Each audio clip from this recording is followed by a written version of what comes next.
Good morning all of you. Very very good morning. आज हम लोग देखेंगे मॉक ड्रिल सीरीज 2, जो कि आपके PTGT, PGT, PPSC, TRF open zero के लिए बहुत ज़्यादा इंपॉर्टेंट होने वाला है। चलिए शुरू करते हैं आज का session. Let's start.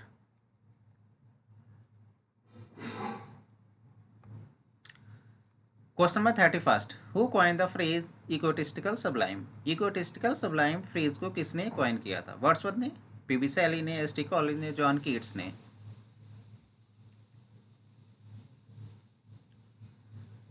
Question number 31 का करेक्ट आंसर हो जाएगा ऑप्शन डी, जॉन कीट्स ने कॉइन किया था इगोटिस्टिकल सबलाइम फ्रेज को। The phrase egotistical Sublime was coined by John Keats to describe what is perceived as the self-centered, self-absorbed nature of William Wordsworth poetry. He used this term in a letter to Richard Woodhouse in 1818. John Keats ने egotistical Sublime ये phrase को coin किया था William Wordsworth की poetry के लिए। William Wordsworth की poetry को डिस्क्राइब किया है सेल्फ सेंटर्ड और सेल्फ ऑब्जर्व के रूप में।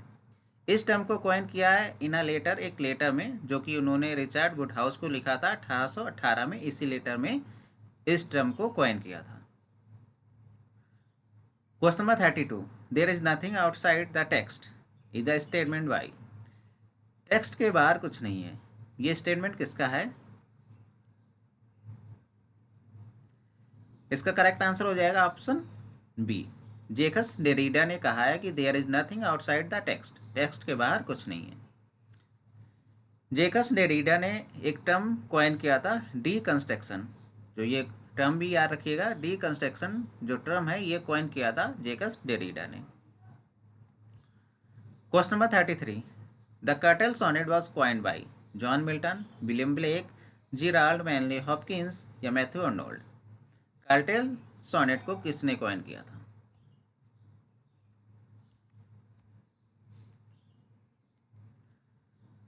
क्वेश्चन नंबर 33 का करेक्ट आंसर बन जाएगा option C, Gerard Manley Hopkins ने कर्टल सोनेट को कॉइन किया था। एक्सप्लेनेशन देखिए। Curtal sonnet was coined by the English poet Gerard Manley Hopkins. This shortened from typically consist of 11 lines और 10 and half lines with a unique structure। Normally जो sonnet होती है वो 14 sonnet की होती है, लेकिन कर्टल सोनेट नॉर्मल सोनेट से हटकर है। नॉर्मल सोनेट में 14 लाइन्स होती है, लेकिन कर्टल सोनेट में 11 लाइन्स होगी या तो 10 एंड हाफ लाइन्स होगी, यानी या तो 11 लाइन होगी या 10.5 लाइन की कर्टल सोनेट होती है। Question number 34। A foot in prosody is a basic unit of? Prosody में जो फुट एक बेसिक यूनिट है। किसका बेसिक यूनिट है? राइम का, लेंथ का, रिथमिक मेजरमेंट का या हाइट का?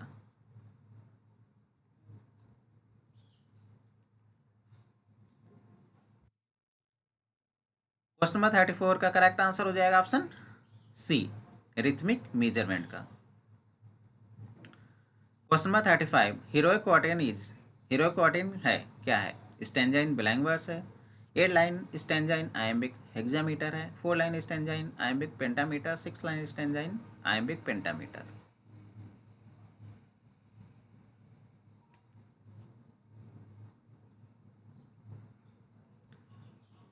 क्वेश्चन नंबर 35 का करेक्ट आंसर बन जाएगा option C, 4 line stanza in iambic pentameter.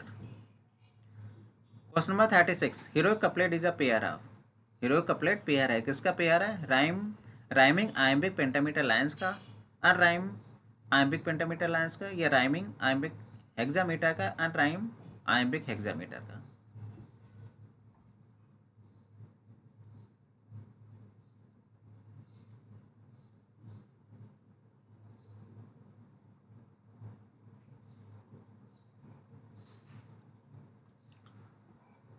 Question number 36 का करेक्ट आंसर बन जाएगा ऑप्शन ए, राइमिंग आयम्बिक पेंटामीटर लाइन्स का पेयर होता है heroic couplet. Heroic couplet uses was popularized by Geoffrey Chaucer in the 14th century, particularly in his work The Legend of Good Woman। Heroic couplet का जो uses है उसको popular करवाया किया था जॉफरी चौसर ने। जॉफरी चौसर के द्वारा हीरोइक कपलेट के यूजेस को पॉपुलर किया था अपने work the legend of good women में। Question number 37। Romantic movement had its antecedents in 15th century ballad, poetry of Chaucer, Shakespearean comedy, या none of the above?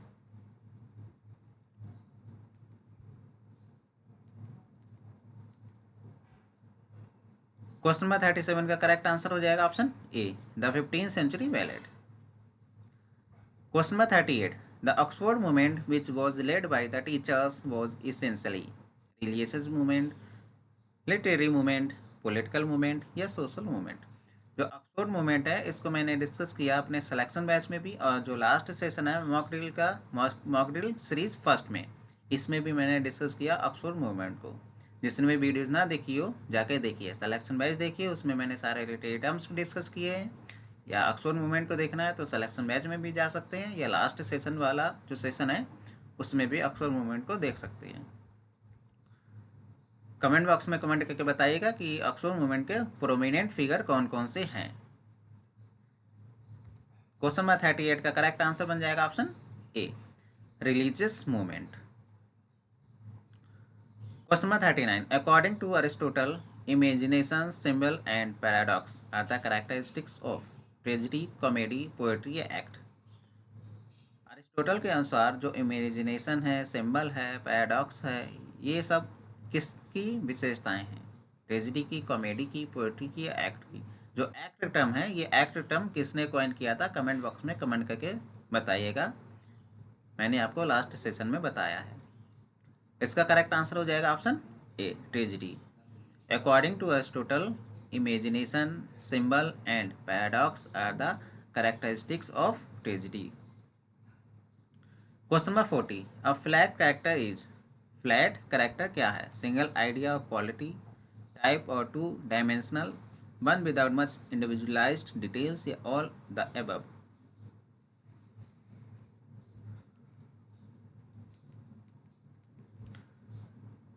Question number 40 का correct answer बन जाएगा option D, all the above. मतलब जो flat character है वो single idea quality भी होती है, type two dimensional, one without much individualise details, तो तीनों क्वालिटी रहती है फ्लैट कैरेक्टर में। Question number 41, what is the mean by tropes in rhetoric? Rhetoric में ट्रोप्स का क्या मतलब होता है?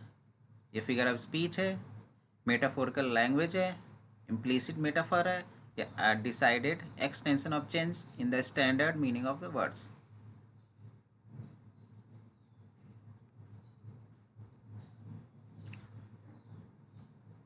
क्वेश्चन नंबर 41 का करेक्ट आंसर हो जाएगा option D, decided extension of change in the standard meaning of words.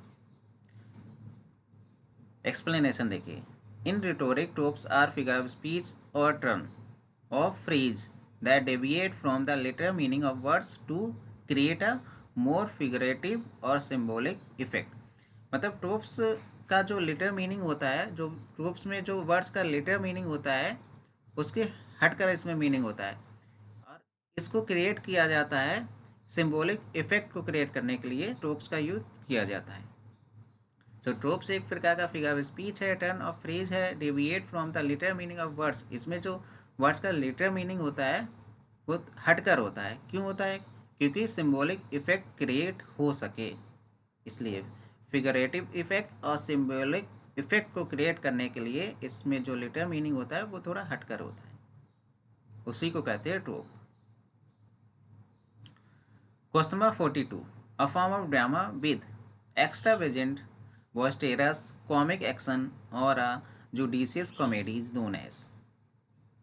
एक ड्रामा का फॉर्म है, extravagant, boisterous comic actions, judicious comedy is known as? इसका करेक्ट आंसर हो जाएगा option C, farce. Question number 43, what is that device by which non-human and non-living nature is credited with human emotions? किस device के द्वारा non human या non living creature को human emotions का श्रेय दिया जाता है? आपको वो डिवाइस बताना है। Parody, pathetic fallacy, unification of sensibility, या ऑब्जेक्शन कोरिलेशंस? किस डिवाइस के द्वारा नॉन ह्यूमन या नॉन लिविंग नेचर को ह्यूमन इमोशंस का श्रेय दिया जाता है? इसका करेक्ट आंसर हो जाएगा ऑप्शन बी, पैथेटिक फैल्सी में नॉन ह्यूमन और नॉन लिविंग नेचर को ह्यूमन इमोशन का श्रेय दिया जाता है। पैथेटिक फैल्सी और पर्सोनिफिकेशन लमसम सेम है, लेकिन पर्सोनिफिकेशंस में इमोशंस नहीं होते हैं, लेकिन पैथेटिक फैल्सी में इमोशंस होते हैं। अगर इस ऑप्शन में पर्सोनिफिकेशन होता तो आप कंफ्यूज नहीं होते, क्योंकि यहाँ पे इमोशन दे रखा है। अगर क्वेश्चन में इमोशंस आ रहा है तो आप पैथेटिक फैल्सी लगाइएगा, पर्सोनिफिकेशन नहीं लगाइएगा। पैथेटिक फैल्सी में इमोशंस होते हैं, लेकिन पर्सोनिफिकेशन में इमोशंस नहीं होते हैं। तो नॉन ह्यूमन और नॉन लिविंग नेचर्स को ह्यूमन इमोशंस का श्रेय दिया जाता है पैथेटिक फैल्सी में। Question number 44, what is the chief purpose of interludes? Interludes का मेन उद्देश्य क्या होता है? Catharsis, didacticism, amusement, creation of horror.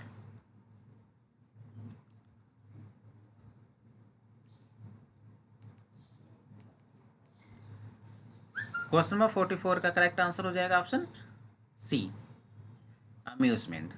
Interludes का जो मेन उद्देश्य होता है अम्यूजमेंट होता है। एक्सप्लेनेशन देखिए, John Heywood's the four P's, John Heywood की द फोर पीस है, ये एक इंटरल्यूड्स है 16th सेंचुरी, और इसका उद्देश्य है अम्यूजमेंट एंड एंटरटेनमेंट करने के लिए इंटरल्यूड का यूज़ किया जाता है। और जॉन हेवुड की द फोर पीस ये एक इंटरल्यूड है। Question number 45, who is said to have first use the term metaphysics? Metaphysics term को सबसे पहले किसने यूज किया था? जॉन डन ने, मैथ्यू अर्नोल्ड ने, डॉक्टर जॉनसन ने, पीबी सैली ने। वेरी इंपॉर्टेंट क्वेश्चन है, टीजीटी, पीजीटी, बीपीएससी तीनों के लिए।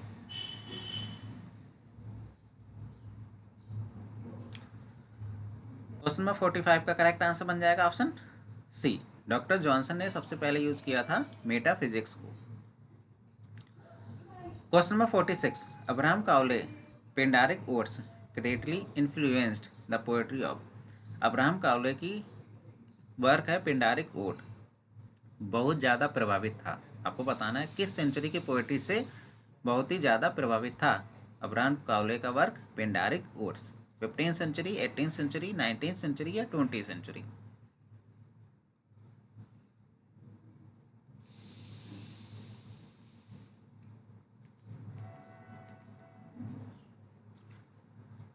क्वेश्चन नंबर 46 का करेक्ट आंसर हो जाएगा option B, 18th century. 18th century की जो पोएट्री थी उससे बहुत ज़्यादा प्रभावित था पिंडारिक ओट्स। अब्राहम काउले की जो पिंडारिक ओट्स वर्क है ये इन्फ्लुएंस था poetry of John Donne. John Donne की पोएट्री से बहुत ज़्यादा प्रभावित हुआ था, थॉमस ग्रे की पोएट्री से, विलियम वर्ड्सवर्थ की पोएट्री से बहुत ज़्यादा प्रभावित था।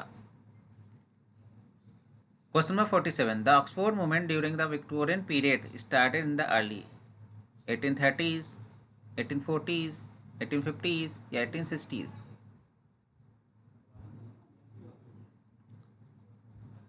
इसका करेक्ट आंसर हो जाएगा option A, 1830s। Question number 48, comedy of manners flourished in the period. Comedy of manners किस पीरियड में फ्लरिश हुआ था? Elizabethan period, restoration period, Victorian period या romantic period? Very important question है, टीजीटी, पीजीटी एंड बीपीएससी के point of view से।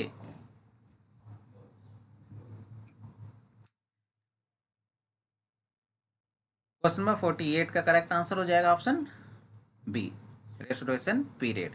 Comedy manner से वो ज़्यादा फ्लरिश हुआ था, फला फूला था रेस्टोरेशन पीरियड में, इसीलिए कॉमेडी मैनर्स को रेस्टोरेशन कॉमेडी के नाम से भी जाना जाता है। Question number 49, who is started to have said criticism is the art of interpreting art? किसका स्टेटमेंट है कि criticism is the art of interpreting art? Dryden, Arnold, Walter Pater या इलियट?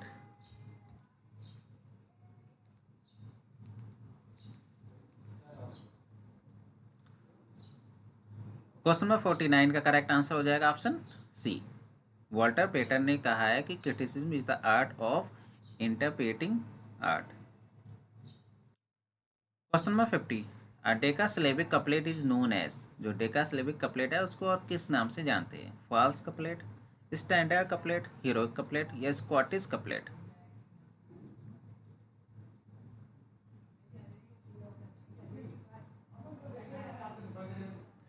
क्वेश्चन नंबर 50 का करेक्ट आंसर हो जाएगा option C the heroic couplet. Decasyllabic couplet को heroic couplet के नाम से भी जाना जाता है। Question number 51, how many legends are there in the Chaucer's the legend of good women. Chaucer की जो the legend of good women है, इसमें आपको बताना है कितने लीजेंड्स हैं, 9, 10, 11 या 8।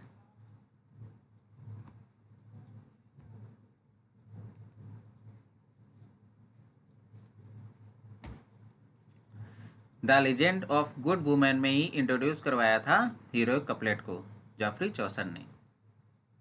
इसमें लीजेंड हो जाएंगे 9। करेक्ट ऑप्शन हो जाएगा option A 9। Question number 52, whose behest does the Red Cross Knight undertake his quest in the Fairy Queen। Edmund Spenser का वर्क है फेरी क्वीन। ग्लोरिनास, यूनास, ड्यूसास या प्रोस्परडाइन।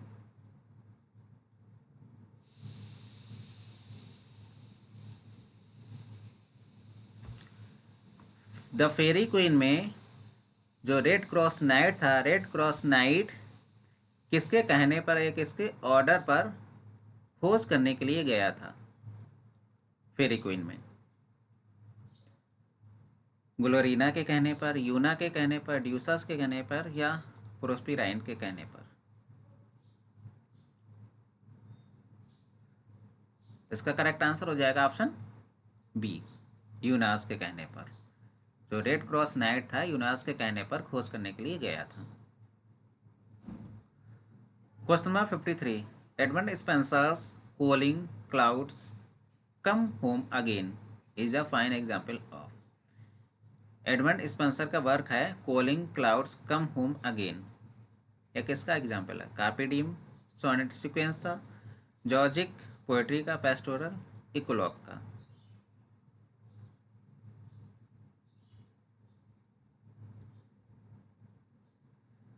इसका करेक्ट आंसर हो जाएगा option D, pastoral इकोलॉग।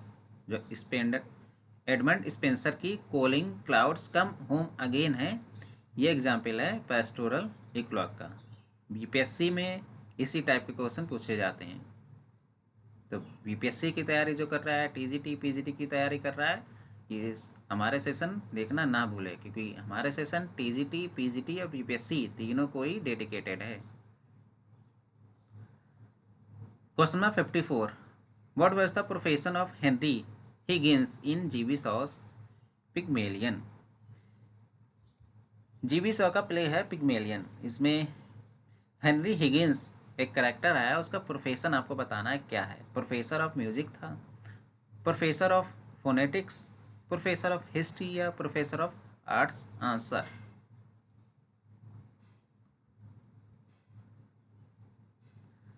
Question number 54 का correct answer हो जाएगा option B, professor of phonetics. GB Shaw का जो प्ले है पिग्मेलियन, इसमें जो हेनरी हिगिंस आता है वो प्रोफेसर होता है फोनेटिक्स का। जीवी शॉ का जो प्ले है पिग्मेलियन, ये लिखा गया था 1913 में। Question number 55, with whom did Pip live with at the beginning of the Great Expectations। The great expectations ये नॉवेल है चार्ल्स डिकेंस का। उसमें इस नॉवेल में नॉवेल की शुरुआत होती है तब पिप किसके साथ रह रहा होता है? अपनी मदर एंड सिस्टर के साथ, with his brother and sister in law, with his elder sister and brother in law, with his governance.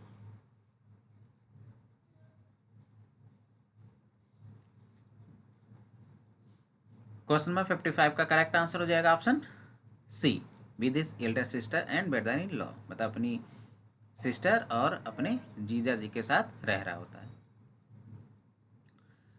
Great expectation Charles Dickens का नॉवेल है, पब्लिश हुआ था 1861 में, और ये नॉवेल फर्स्ट सीरियलाइज्ड हुआ था डिकेंस की weekly periodical all the year round में, from December 1860 to August 1861।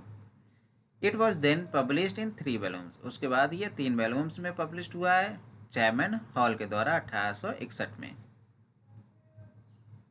Question number 56, the progress of the soul is authored by. The progress of soul किसके द्वारा लिखा गया? John Donne, John Bunyan, John Milton, John Lyly.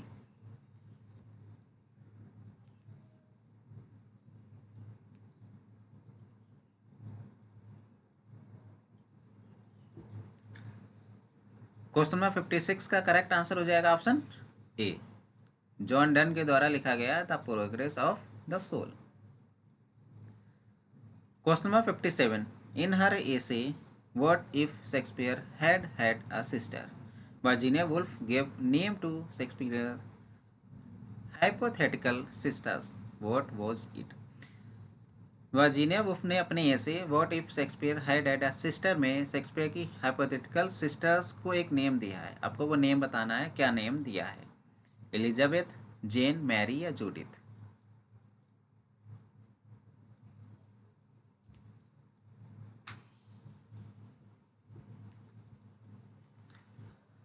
Question number 57 का correct answer हो जाएगा option D, Judith. तो Virginia Woolf ने Shakespeare की हाइपोथेटिकल सिस्टर को नेम दिया है Judith. Question number 58, which of the following statement is not correct? इसमें से आपको बताना है कौन सा करेक्ट नहीं है। मतलब 4 ऑप्शन है, 3 करेक्ट होंगे, 1 इनकरेक्ट होगा। आपको इनकरेक्ट वाला बताना है। About the tragical history of the life and death of doctor Faustus. Doctor Faustus के बारे में कौन सा स्टेटमेंट इनकरेक्ट है? Option A, it is an Elizabethan tragedy. Option B, doctor Faustus was allotted 24 years of life on earth, during which time he will have Mephistopheles as his personal servant. It was written in 1594. The play is in a blank verse.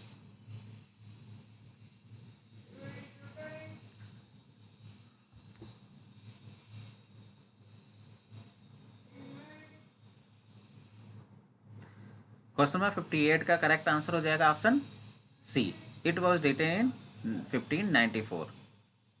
Option C है ये incorrect है, बाकी option A, B and D ये correct है। The tragical history of the life and death of doctor Faustus, doctor Faustus के संबंध में option A सही है, ये एक एलिजाबेथन ट्रेजिडी है। Option B, doctor Faustus was allotted 24 years of life on earth, during which time he will have Mephistopheles as his personal servant। तो option B भी सही है। Option D, the play is in blank verse, और blank verse में लिखा हुआ play है। ये ऑप्शन डी भी सही है। ए, बी, डी सही है। ऑप्शन सी इनकरेक्ट है, ये 1594 में नहीं लिखा गया था। कब लिखा गया था? एक्सप्लेनेशन देखिए। क्रिस्टोफर मार्लो का डॉक्टर फास्टस ही लिखा गया था 1588-1592 के बीच में। यहाँ पे दे नहीं रखा है, लेकिन ये लिखा गया था 1588 और 1592 के बीच में ये लिखा गया था, ना कि 1594 में। इसलिए ऑप्शन सी इनकरेक्ट हो जाएगा।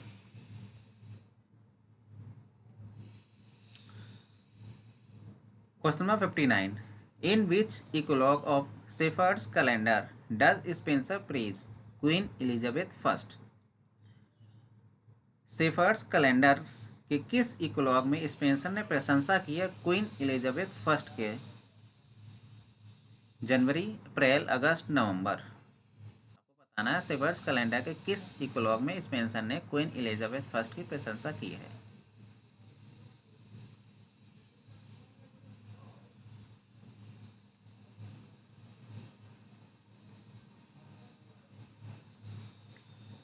क्वेश्चन नंबर 59 का करेक्ट आंसर हो जाएगा option B, April. In the Shepherd's Calendar, Shepherd's Calendar Spenser का वर्क है। स्पेंसर ने प्रशंसा की है क्वीन एलिजाबेथ फर्स्ट की इन द इकोलॉग टाइटल अप्रैल में। This इकोलॉग features a शेफर्डेस named Elisa, और इस इकोलॉग में शेफर्डेस को नेम दिया गया है Elisa. Elisa who is directly inspired by and represents queen Elizabeth first. जो इलिसा है ये रिप्रेजेंट कर रही है क्वीन एलिजाबेथ फर्स्ट को, और ये पोएम डेडिकेटेड है क्वीन एलिजाबेथ फर्स्ट को ही। Question number 60, the figure of the warrior virgin in Spenser's Faerie Queene is represented by the character. Warrior virgin का जो फिगर आया है स्पेंसर की फेरी क्वीन में, ये रिप्रेजेंट किया जा रहा है किस कैरेक्टर के द्वारा इसको रिप्रेजेंट किया जा रहा है? ब्रिटोमार्ट, ग्लोरीना, सिंथिया ड्यूसा।